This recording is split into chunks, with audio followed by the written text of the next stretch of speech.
folks, before we dive down into my six-figure dividend stock portfolio and I reveal to you the best gainers and losers this week, I wanted to update you guys on some of the stock news that I found relatively interesting. And to kick this off, I made a video yesterday talking about one of my favorite dividend stocks being Riocan, in which I got some really interesting responses. One from Hammy that kind of blew my mind because he says Riocan is a scam and their payout ratio is 140% of their income. Just read the balance sheet. And something tells me you didn't look too deep down into it, because I actually have it right here. And just taking a look at their payout ratio, and I want to start for the 6th month end here, we can see that their funds from operations were 80 cents a share, in which their unit holder distribution, their dividend, was only paid out of 72 cents. So according for the first 6 months of this year, they actually have room to pay their dividend and some leftover capital. Now, if you were to scale it in a little bit and look at the last 3-month end, because we were on full lockdown thanks to this pandemic, Riocan at its worst month being May was still able to receive 75% of its income. Now, if that was continued moving forward,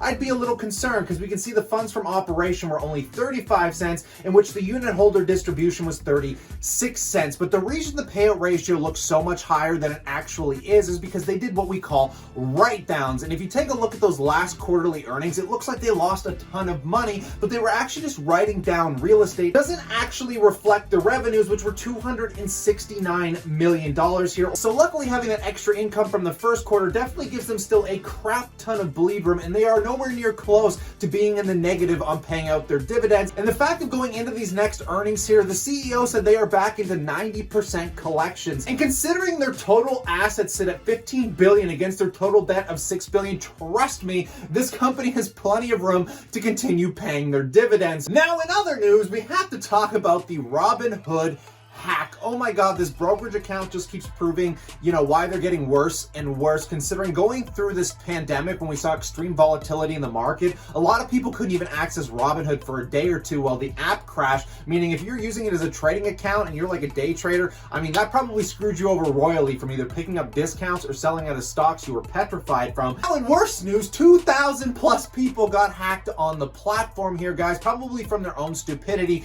accidentally sharing information they probably shouldn't have. But the reason people are so pissed is they don't have a call center. They have nobody you can directly get a hold of. So a lot of these users saw their shares get sold off and the money get transferred out of the accounts. Now, this is some of the biggest problems with this brokerage account, considering they're worth like 11 or 12 billion dollars or something like that, and they don't even have a call center. And when you make a claim, you have to email them, in which they say they're just going to get back to you in a couple weeks, which is just a complete absolute joke. Now, I've gone through the experience of having my credit cards compromised, and I literally just picked up the phone, called my bank, which they answered the phone immediately, literally within 10 minutes, refunded the charge, and then even told me who was using my credit card. And they would do the same with my brokerage account, guys. Now, a lot of people don't like the main banks, but if you live in the US, pretty much all the big brokerage accounts are doing commission-free trades. Now, I know that's not the case in Canada here, but these are some major concerns coming from a super wealthy, well-known brokerage account. I'd love to know what you kind of think about that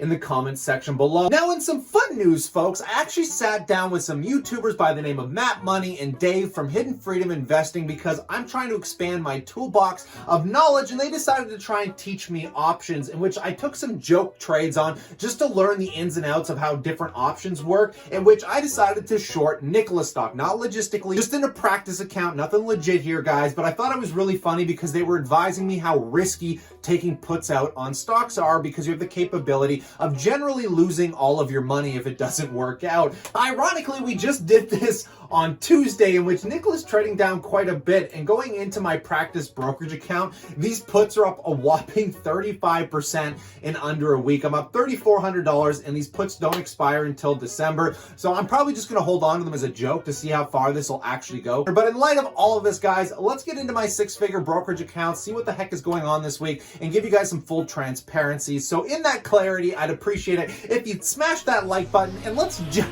right into this.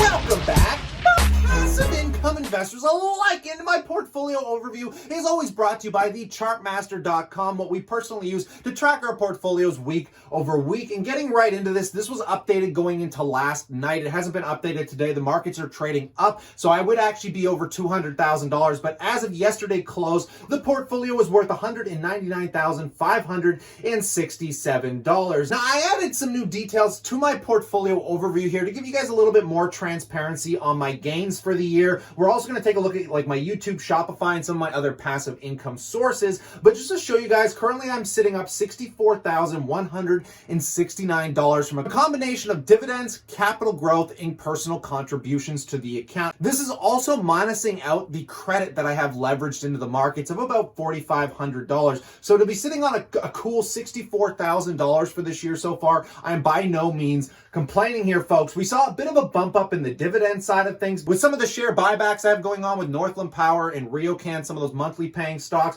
in which I'm currently sitting at an annual dividend of $7,820. But to update you guys periodically, just so you can see this week over week, I'm going to start sharing with you my YouTube, my Shopify, and my credit card cashback income, in which so far for the year on YouTube, I've received $11,189. For Shopify, we're sitting at $6,602, and on my credit cash back, I'm sitting at about $147. Now, you can argue a little bit whether YouTube is more or less passive, but at least it's a job I can generally do unlocalized from anywhere in the world, with a total income on the other passive income sources for the year being $17,938. I am by no means complaining, because that is primarily thanks to all of you guys out there. Now, just taking a look at a quick overview before we jump into the accounts, guys.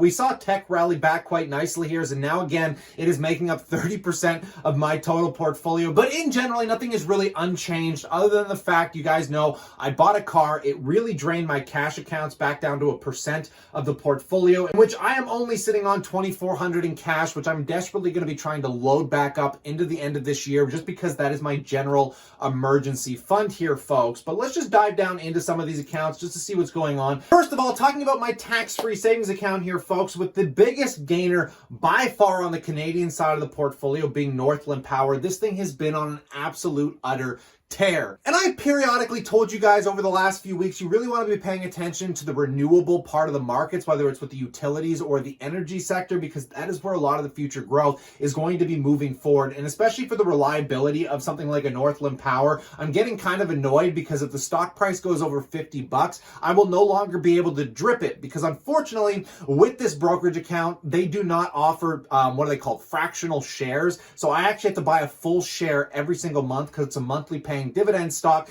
and if the stock price is worth more than my monthly payout, say goodbye to that drip, which really sucks, because Northland Power offers a 3% discount on drip enrollment. So be it. But nonetheless, guys, everything else relatively flat on the Canadian side. Moving into the US side of the portfolio here, just taking a look, we got MyMed holding flat, still one of the most hyped stocks that I'll be doing some updates on shortly. And again, with tech, Apple, Microsoft, kind of a broken record here talking about those companies. Nothing really unchanged, other than I'm going to be highly focused on GEO Group, which I've mentioned way too many times, leading into this election cycle, being a highly politically focused stock. Now, taking a look at the managed account, where I do have that line of credit leveraged, in which I owe about $4,500 on, guys. Taking a look at Riocan, because that is where the $4,500 in leverage is sitting. I'm currently down slightly on the position, but I'm feeling a lot better about the stock and really looking forward to the next earnings that are going to be coming up at the end of the month. And other than that, MyMed doing well. We got Facebook in here crushing as always. Then taking a look at the R to the S to the P, with Tesla driving the account as always, guys, back up into some pretty decent highs, sitting at $451 as of the making of this video, currently worth about $9,000. It's crazy what Tesla's done this year, basically funding my entire retirement account.